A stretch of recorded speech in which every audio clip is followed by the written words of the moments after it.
Praise be to God, there is no other God except God. In this sermon, let me talk about limiting the contact prayer, or shortening prayers, or doing them in a lesser form than they are usually done, and other fine details of contact prayers under different circumstances. And when I say limiting contact prayers, I mean going through the words mentally, but without the physical movements, and without hearing the words. That's limited contact prayer. When I say shortening the contact prayer, I mean reducing the number of rakats down to only 2 rakats. However, before I start, let me first address one important issue.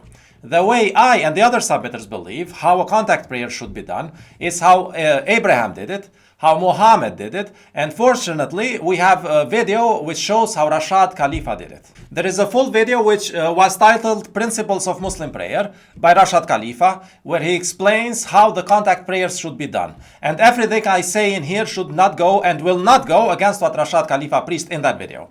And in all the parts where this video deals with the same issues as that video, the same conclusion is reached. And it falls within what Rashad said. However, a lot of this video deals with issues which were not the topic of that video. And this should not surprise you that you might hear something new, because I simply deal with some fine details which Rashad Khalifa did not address at all in his video. So first of all, let me show you in Rashad Khalifa's video, where he admits that his video does not cover all the possible fine details regarding the contact prayers. In exactly minute 6 of that video, here is what he says. I will explain also some of the fine details of, for example, what happens when you miss part of the contact prayer in a group. You're going to the mosque and you see a group of people praying, you come in late, what to do, and some other fine details. So as you can see, Rashad Khalifa himself admitted that his video only covers some of the fine details, but not all the details of the contact prayers. So I hope this will cover everything you need to know about the contact prayer. Well, I am here to fulfill his hope and cover the fine details which he did not mention. And the title of his video itself admits that his video deals with the principles, the essence of the Muslim prayer, not the fine details. I will deal with the fine details, God willing, in my sermons, and so let me address some of those fine details in this sermon. And before I continue, let me again remind you that even these fine details are in agreement with Rashad's video, even though he did not mention them. And this is because in his video, he says that the source of his video is the Arabic Quran and not the English Quran. He used the Arabic Quran as the only source to reach conclusions. And the English Quran was just for us for easy daily reading, but not for research and analysis. So let me tell you where he shows the Arabic Quran as the only source where he can find the fine details of the contact prayers. Here it is in that same video. And of course, my sources are always the Quran. There's only one source, and it is this book right here, the Quran. God's message to you, to me, and to the whole world. This is God's final message to the world, and this is our source, the only source. As you saw, he was showing the Arabic Quran, not the English Quran, as the only source from which he reached the conclusions about the contact prayer. And when I reached some conclusions in this video, they are all in agreement with his video, because in that video he told us how to do it, which is research the Arabic Quran. So if we truly follow that video, we should follow the Arabic Quran, where we can find some additional details about the contact prayers. Okay, so now let me use the Arabic Quran to talk about how to shorten or lessen the contact prayers in different circumstances of our modern world. Before we reach the conclusions, first let me present to you the 2 main verses which I will explain. Let me present them to you word for word from the Arabic Quran. Verse 4:101 says, "When you hit the earth, set out or outside of your homes, it's not a sin to shorten the contact prayer, if you fear that the disbelievers may harm or attack you. Indeed, the disbelievers are your distinct enemy." Now, verse 239 says, "If you fear, then pray on foot, standing or walking, or sitting in a saddle, restaurant chair, office chair, or car or bus chair. Then when you are in a trusting, safe place, then remember God, as He taught you what you did not know." Now, as you can see, both these verses talk about situations when you fear, either fear in general or fear from disbelievers. Now, before I explain where these 2 verses apply in our normal, modern daily circumstances, let me first explain where they definitely do not apply. In other words, in which places, in normal modern daily circumstances, it is not reasonable to be in fear. Of course, in very extreme circumstances, every place can be dangerous, very rarely. But I'm talking about normal daily modern circumstances, which is almost always for us. So the question is, in our modern normal daily circumstances, in a democratic country, in which place it is not reasonable to be afraid of other people or the surroundings while you are doing the contact prayer?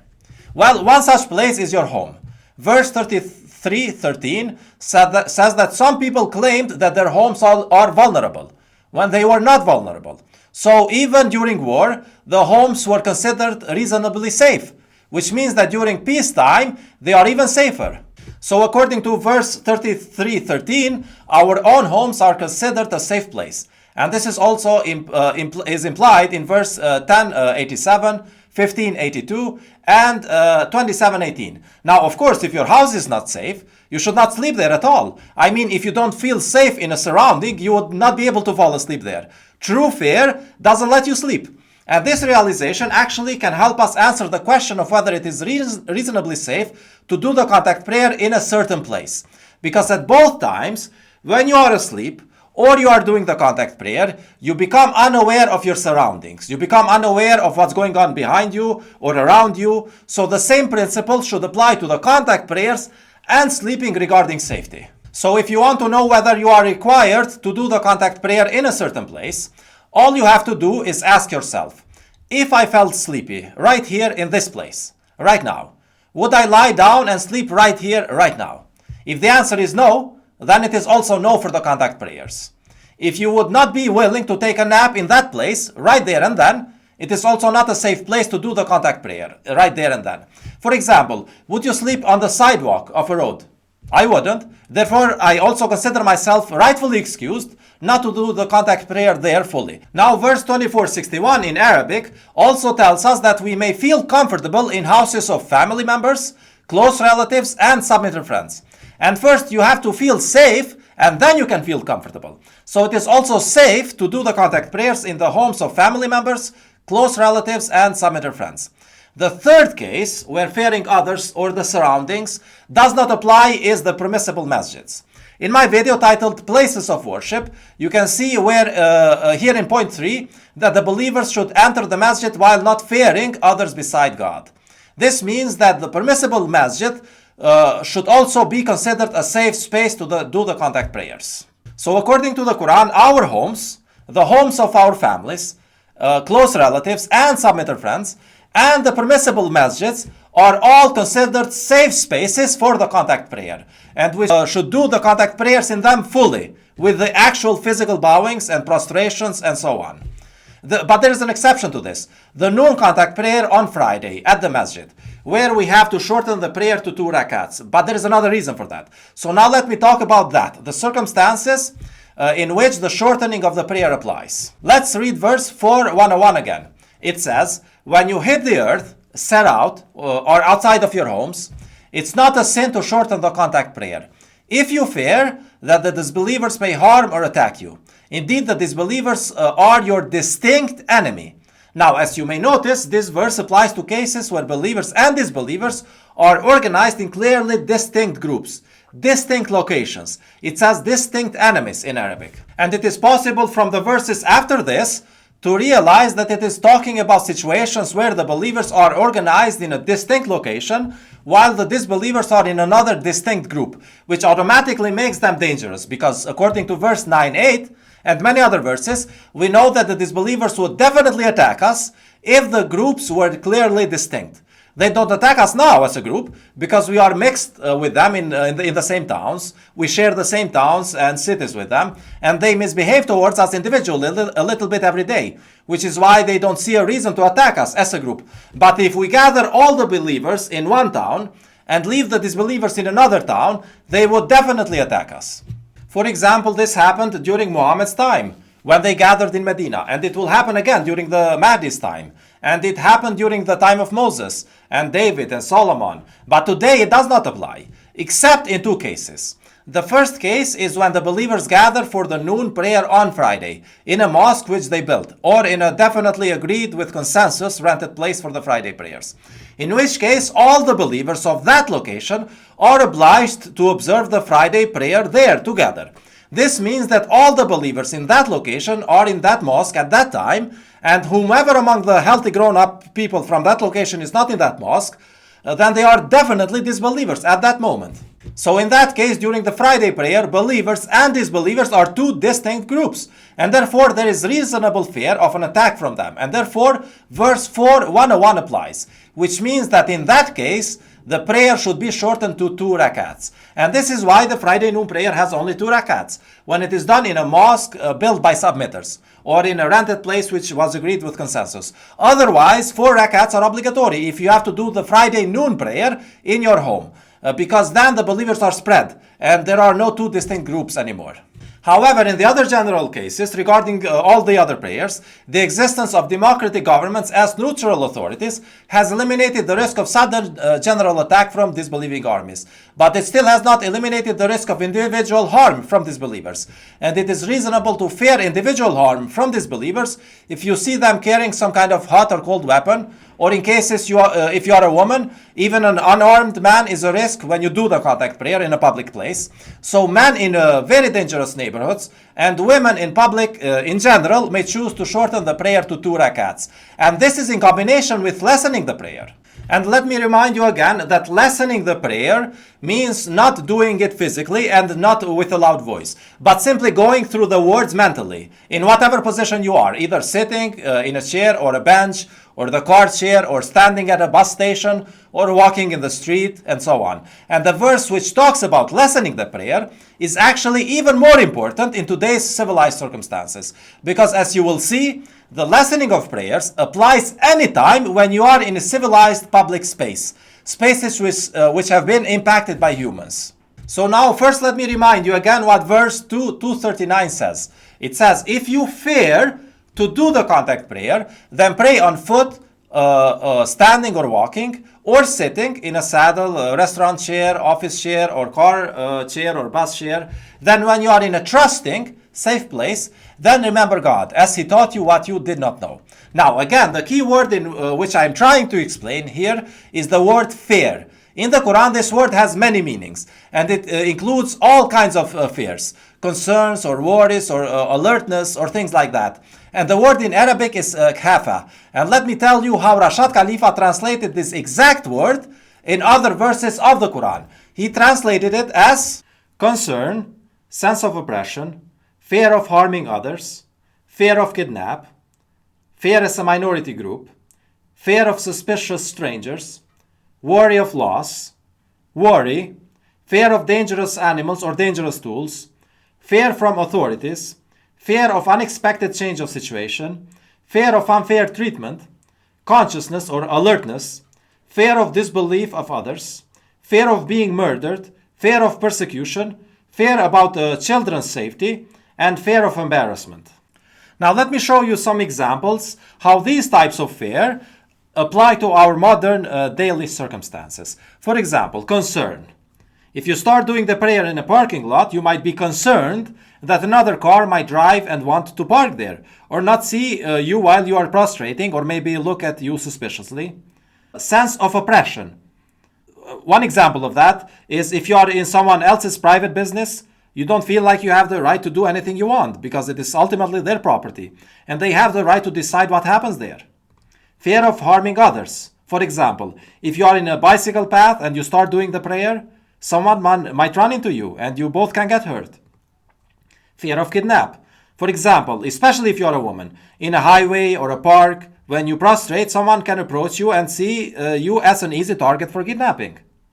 Fear as a minority group. For example, if you are in a town square and you start doing the contact prayer, and you know that most people there don't approve of the contact prayer, you are not sure whether there will be at least someone there who will react with animosity, or at least ridicule you, or do something to humiliate you.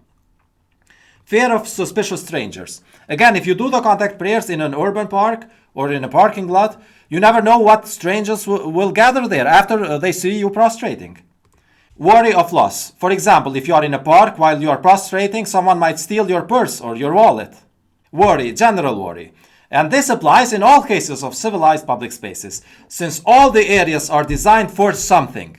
And if you do something else there, there's always worry that people might take offense at that fact that you are doing the prayer in a space which was designed for something else. Fear of dangerous animals or dangerous tools. For example, if you are working with dangerous equipment which must be kept on for whatever reason, you might worry that they might cause damage when you leave them unattended. Fear from authorities. For example, if you prostrate in a public institution, police might come to check on you. They might know your rights, but they will still check on you anyway. Fear of unexpected change of situation. For example, you never know what's around the corner in an urban situation. In nature, you can see far away, but in an urban situation, there can always be something or someone around the corner. Fear of unfair treatment. For example, the owners of any space can just tell you that the space is not meant for prayer, and that it is interrupting the business or whatever. And they have the freedom to decide what happens in their own property. Consciousness, in this case alertness. For example, if you start bowing while driving, of course it will be dangerous. You have to be alert constantly in traffic.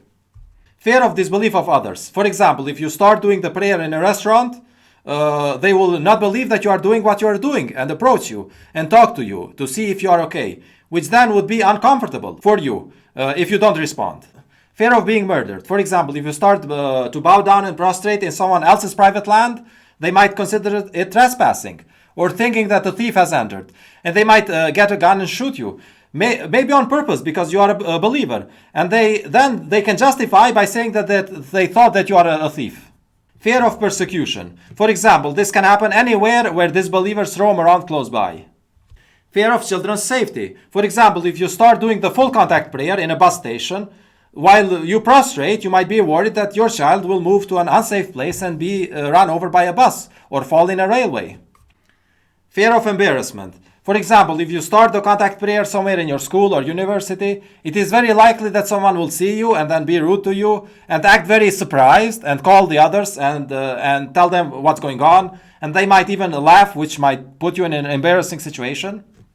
And actually, while mentioning these examples, I made sure to include an example from each type of civilized public space. So on each type of civilized public space, at least one of these types of fears applies, which means that all the public types of public space will be a cause for at least one type of fear, if you wish to do the contact prayer there.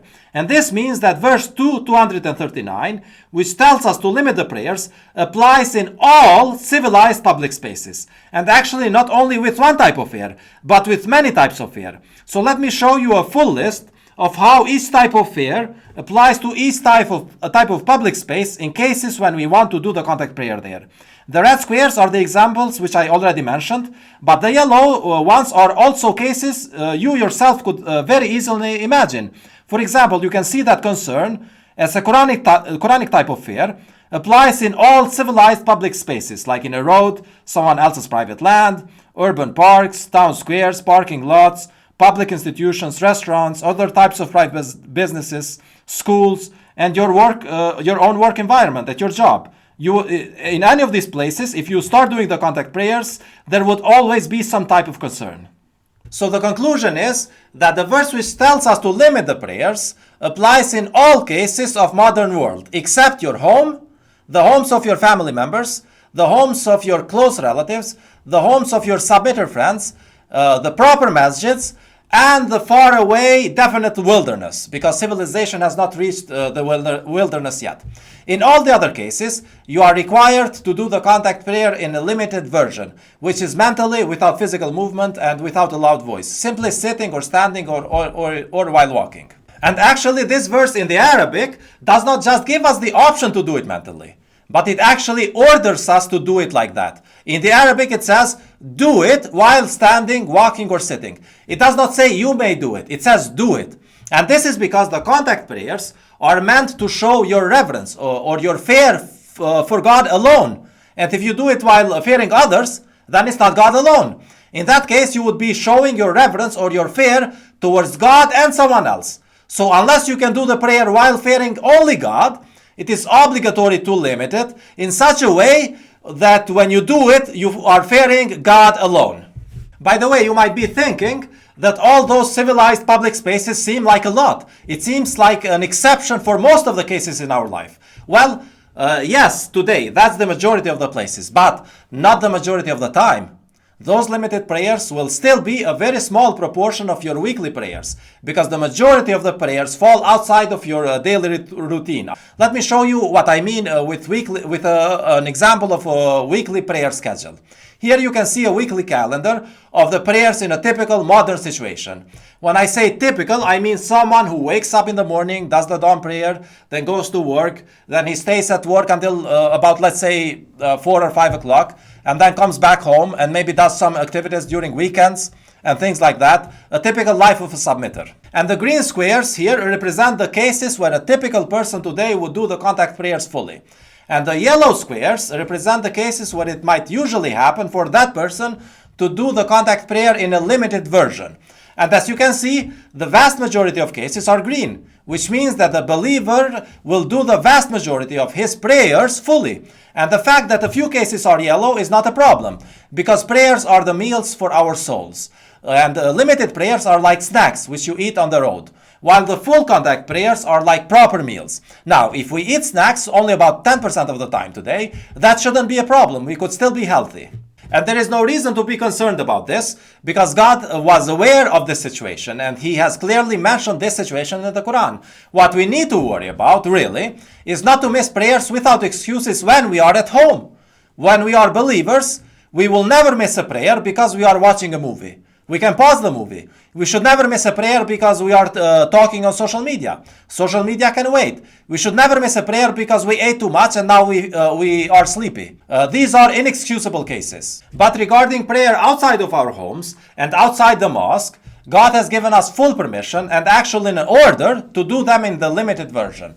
The limited version, again, means that wherever we are at that moment, let's say in your office chair, your car chair, you simply repeat the words of the contact prayer in your mind mentally, and that's it. And by the way, you don't even need to perform ablution when you perform the limited version.